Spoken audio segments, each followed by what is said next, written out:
अब मैं अली जनाब मोहम्मद महमूद अली साहब इज़्ज़तमाब डिप्टी चीफ मिनिस्टर रियासत तेलंगाना से अदब दरख्वास्त करूँगा कि वो मुखातिब फरमाएँ। आप सब वाकिफ़ हैं कि जनाब महमूद अली साहब माइनॉरिटीज़ और ख़ासतौर पर मुसलमानों के हर काम के लिए आगे बढ़ते हैं। अभी ये सबसे बड़ा कारनामा सिर्फ 2 रोज़ पहले आपका है कि अम्बेडकर यूनिवर्सिटी में ग्रेजुएट सतह पर उर्दू मीडियम को ख़त्म कर दिया गया था, लेकिन महमूद अली साहब ने पूरे जो है वाइस चांसलर्स और ऑफिसर्स को तलब करके एक ही दिन के अंदर ये ऐलान करवा दिया, फैसला करवा दिया कि उर्दू मीडियम को बहाल कर दिया जाएगा। तो ये इनका एक बहुत ही नया और बिल्कुल जदीद अभी कारनामा है, जिसके लिए हम बहुत ज़्यादा उनके मशहूर हैं उर्दू वाले, और हम उम्मीद करते हैं कि महमूद अली साहब इसी तरह जुर्रतमंदी के साथ मुसलमानों और उर्दू वालों के मसाइल को हुकूमत में रहकर हल करते रहेंगे। मैं उनसे दरख्वास्त करता हूँ कि वो मुखातिब फरमाएं। जनाब मोहम्मद महमूद अली साहब। बिस्मिल्लाहिर्रहमानिर्रहीम। अस्सलामु अलैकुम रहमतुल्लाहि व बरकातहू। मेरे बड़े भाई जनाब जाहिद अली खान साहब, यकीनन 2001 से उनकी मेरे साथ बड़ी सरपरस्ती रही। हमेशा वो मुझे हौसला देते रहे। तेलंगाना मूवमेंट में भी जाहिर है कि ममनून मशहूर है। उन्होंने बहुत उस अखबार के जरिए काफ़ी अवेयरनेस भी किया। और आज का जो रूबरू प्रोग्राम है, ये बहुत हमारे लिए अहमियत का हामिल प्रोग्राम है। बहुत से पहले एक बार हमारे सीएम साहब ने सर्वे करवाया था तेलंगाना बनने के साथ, तो पुराने शहर में तकरीबन 40,000 लड़कियां जिसकी उम्र 35 साल क्रॉस हो चुकी थी, जिनकी शादी नहीं हुई। उसके बारे में तैयार किया गया तो बहुत से मसाइल थे। एक तो रिश्ते का मसला था, दूसरा फाइनेंशियल प्रॉब्लम था। कई वजह से कई मसाइल से मुसलमान गुजर रहे हैं। उसमें सबसे बड़ा मसला तो लड़कियों की शादी का भी मसला है। और खास हमारे जाहिद भाई का मैं ममनून मशहूर हूँ। उन्होंने दोबंदू प्रोग्राम शुरू करने के बाद काफ़ी हज़ारों बच्चों की शादी करवाई, और आज 75वां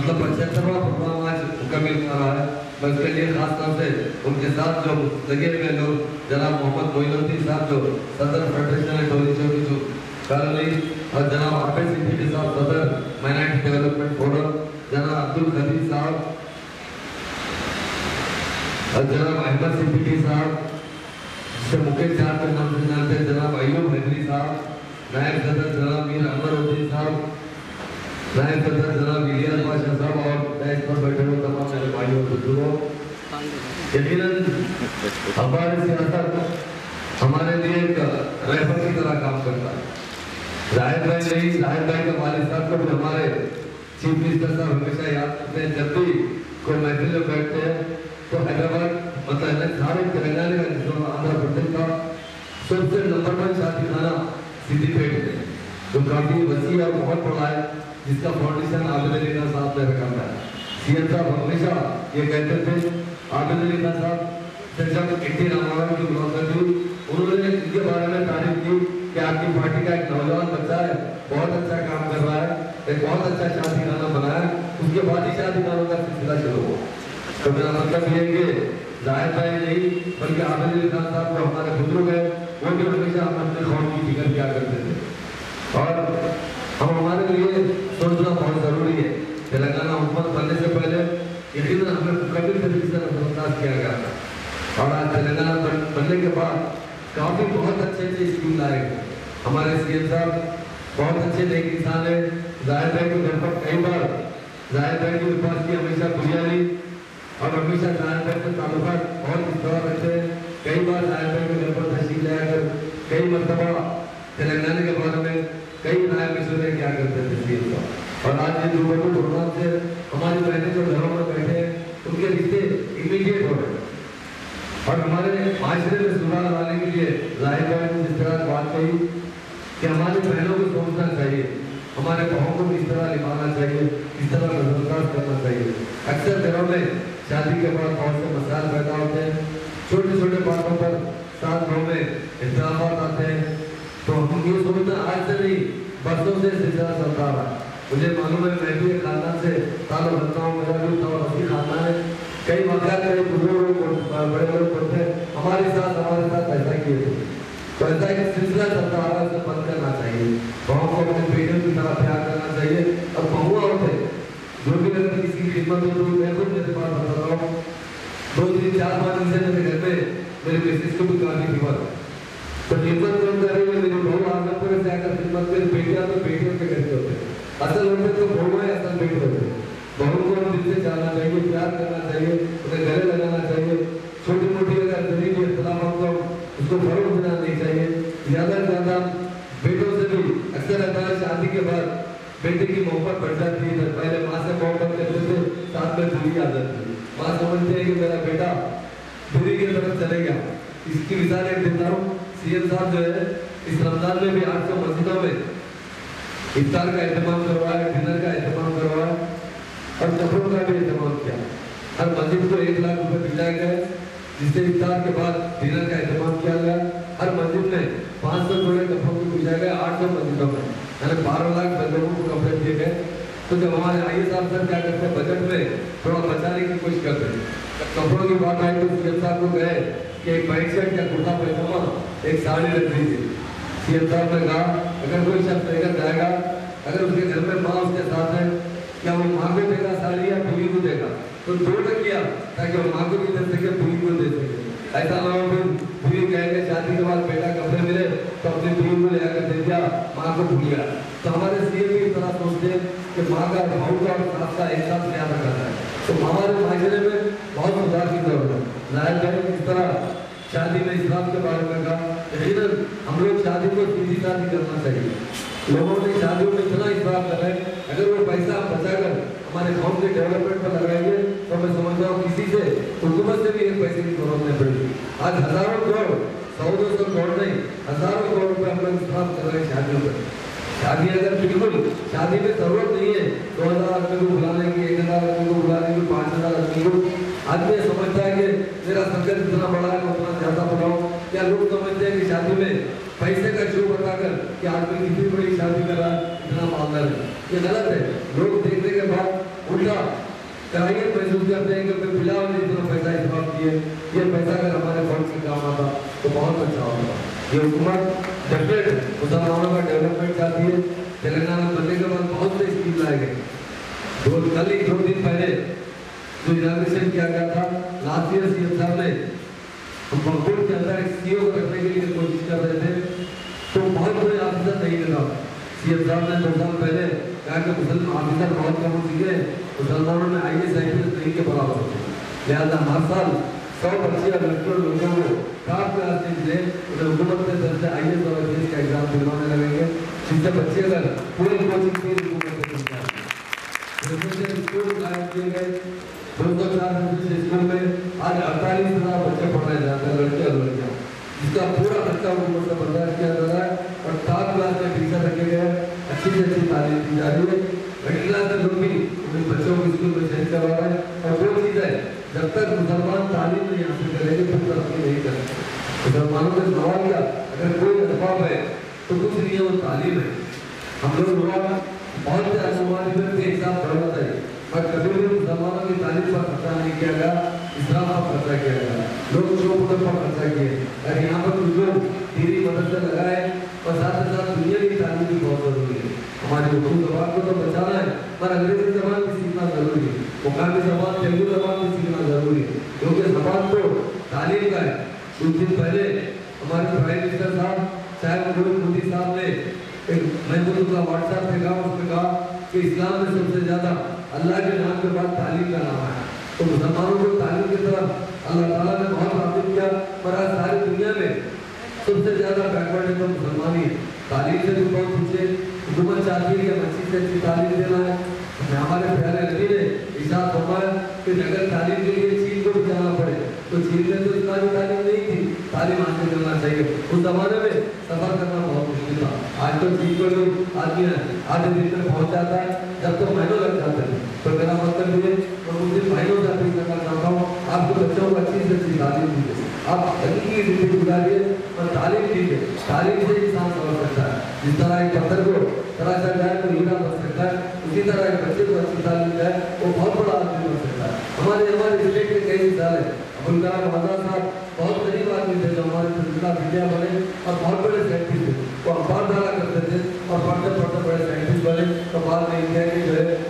विद्या बने तो उसी तरह हमारे बच्चों को अगर अच्छी तालीम दे और उनके बच्चे यकीनन बहुत टैलेंटेड होते हैं और वो बच्चे अच्छी तरीके से उनको तालीम दी जाए तो यकीन हमारे देश का हमारी कौम का सम्मान कर सकते हैं। तो हम लोग ज़्यादा से ज़्यादा इसराफ से बचना चाहिए। जाहिर भाई ने कहा, मैंने भी जाहिर भाई की बात पर हमारी नजर पड़ी जब लोग खोजने की शादी हुई तो सिर्फ आगरा की मस्जिद में निकाह के साथ ही मैं लड़की को भी विदाई कर दिया। उस दिन खाना भी नहीं दिया गया बने में किसी खाना रखा गया कहता दावे तो मुझे मस्जिद का काफी लोग मुझे दावत देते और 10 बार दावत देते, एक बार तो देना पड़ता है पर बहुत कोशिश किया कि इस्लाम से बचे। और शादी में तो मेरे माता भी मुझे कोशिश करते रहे या मेरे और मुझसे भाई लोग भी कि कम से कम एक शादी खाने में छोटा रिसेप्शन हो। मैं कहा कि कुछ रिसेप्शन रखना नहीं, सीधा लड़के को वहाँ से बुला कर साथ में घर से लड़की को लड़के को निकल के साथ ही लड़की को घर से बिठाकर बच्चा लेकर गया तो उस दिन दावत का एहतमाम नहीं किया। दूसरे दिन वाली बात था, हम भी कोशिश करें। मैं साहिब भाई को दिल की गहराई से मुबारकबाद देता हूँ। हमारे लिए अल्लाह ताला ने एक ऐसा फरिश्ता सिफर इंसान को हम पर हमें नई रास्ता सीधा रास्ता चलेगी हमको रास्ता पसंद हमारे लिए अगले मिसाल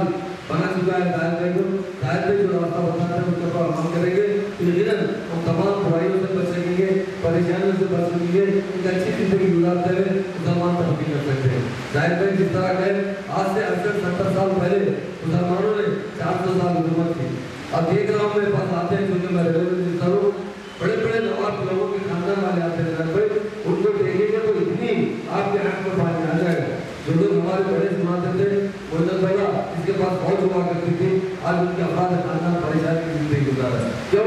हम लोग बहुत कदर नहीं करें और आज भी हमें कदर करना चाहिए, पैसे की हिफाजत करना चाहिए। सरकार से बहुत अच्छे स्कीम मिल रहे हैं, सीएम साहब हमारे वाकई बहुत अच्छे इंसान हैं और मुस्लिम दोस्त भी हैं। इसीलिए आपको एक डिप्टी सीएम बनाकर आपके भाई को आपके सामने पेश किया गया। सारे हिंदुस्तान में कहीं पर भी डिप्टी सीएम नहीं है, जबकि हमारे स्टेट में 12% मुसलमान है, दूसरे स्टेटों में 25, 30, 35, वेस्ट बंगाल में 32% मुस्लिम है और वहाँ पर डिप्टी सीएम नहीं है। और रेवेन्यू मिनिस्ट्री पहली मरतबा हिंदुस्तान की आज़ादी के बाद इस तेलंगाना स्टेट में पहली बार एक मुसलमान को रेवेन्यू मिनिस्टर दिया गया। रेवेन्यू से होता है कि कर्नाटक से पूरा कंसर्न रहता है, हैदराबाद सेंटर में रहते हैं ताकि जितने वेलफेयर की स्कीम आते हैं कर्नाटक के थ्रू लोगों तक पहुँचते हैं तो उससे लोगों को कर्नाटक में बात होता है कि हमारे मिनिस्टर मुसलमान है, लिहाजा मुसलमानों को भी जो भी उनका मसला है। इससे पहले मैं पूछता था उम्मत का लोग या हैंडीक्राफ्ट लोग 5 से 10% से ज़्यादा लोगों को पेंशन नहीं मिलता था। आज 100% मुसलमान गरीब लोग पूरे पेंशन से इस्तेमाल कर रहे हैं। गवर्नमेंट की स्कीम में फूड सिक्योरिटी कार्ड 1 रुपये किलो राशन दिया जा रहा है और पहले क्या था मियाँ बीवी 2 बच्चों तक था 16 किलो राशन दिया करता था। सीएम साहब हमारे बड़े अल्लाह पर बहुत भरोसा करते हैं, उन्होंने कैबिनेट में बात कही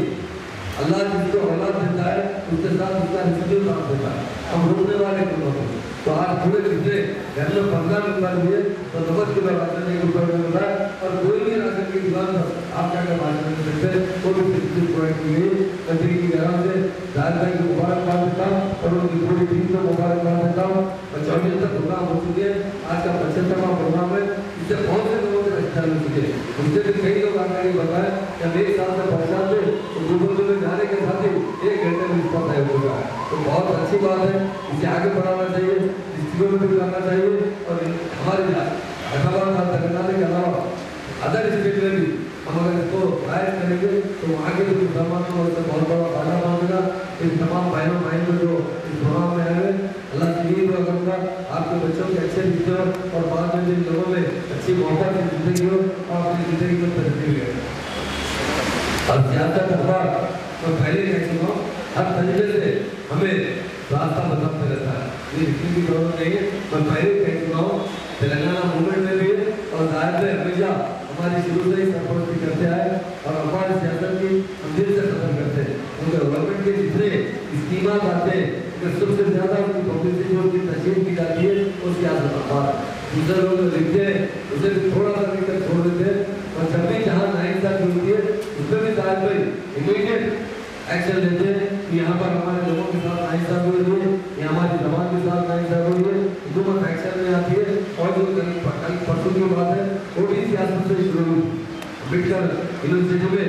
क्योंकि उनका हुजूर कब था इस वजह से ट्रांसलेशन नहीं हुआ था उसका उन्होंने कहा कि वहीं जब बुलाने के बाद वो वाइस चांसलर अपनी पूरी टीम करा कर गए कि हमारा कुछ का सिलेबस चेंज हुआ है, इसका उनको ट्रांसलेट होना है। जब भी मौलाना आजाद ने इससे बात किया और कुछ लोगों को जिम्मेदारी दी और हमारे उद्योग अकेडमी के शिक्षक साहब को इमीडिएट इसका ट्रांसलेशन करवाना दीजिए, वो कंटिन्यू करने का वादा किए। डेफिनेट सियासत हमेशा हर जहाँ भी मसाइल आते हैं और मुश्किल मसाइल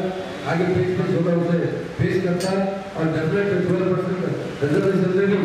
सियासत की कोशिश रही और हमारे सीएम साहब की शुरू से ही ये थी बिल पास करने की और सियासत में बराबर जिस तरह हमारे सीएम साहब हमेशा दायरे में जो भी विचार पेश करते हैं उनको जरूर अमलावट में लाते हैं। वो भी असेंबली में पास किया गया, काउंसिल में पास किया गया, गवर्नमेंट से भी अप्रूवल मिल चुका है, प्रेसिडेंट का मीडिया के पास है, इसलिए हमारे पास मरतबा उनकी तारीफ की है। और हमारे चीफ मिनिस्टर साहब प्राइम मिनिस्टर से बात करें कि हमारे पास मुसलमान बहुत ज़्यादा गरीब है सारे हिंदुस्तान में, आप एक ऐसा काम कीजिए जिस तरह आज वाजपेयी को लोग याद करते हैं, इसी तरह कम से कम रिजर्वेशन देंगे तो मुसलमान बाकी कर सकते हैं। तो हम गरीब मुसलमानों को दे दें, कास्ट की बुनियाद पर नहीं दे दें, बैकवर्ड की बुनियाद पर दे दें। अल्लाह से दुआ करते हैं कि अल्लाह ताला सारे हिंदुस्तान में अमल है। हालात आजकल काफ़ी खराब हो रहे हैं, दिन ब दिन उसकी बहुत तशवीश है। हम भी बराबर हमारी हुकूमत से हम नुमाइंदगी कर रहे हैं। हिंदुस्तान एक ऐसा बड़ा मुल्क है, अगर वहाँ पर प्रगति आ जाएगी तो घंटों में जाना मुश्किल होगा। अल्लाह से दुआ है कि हमारा रिजर्वेशन का बिल भी हमारा पास हो जाए और मैं नायब की तरफ से मुबारकबाद देते हैं, बात खत्म करता हूँ। बहुत बहुत धन्यवाद।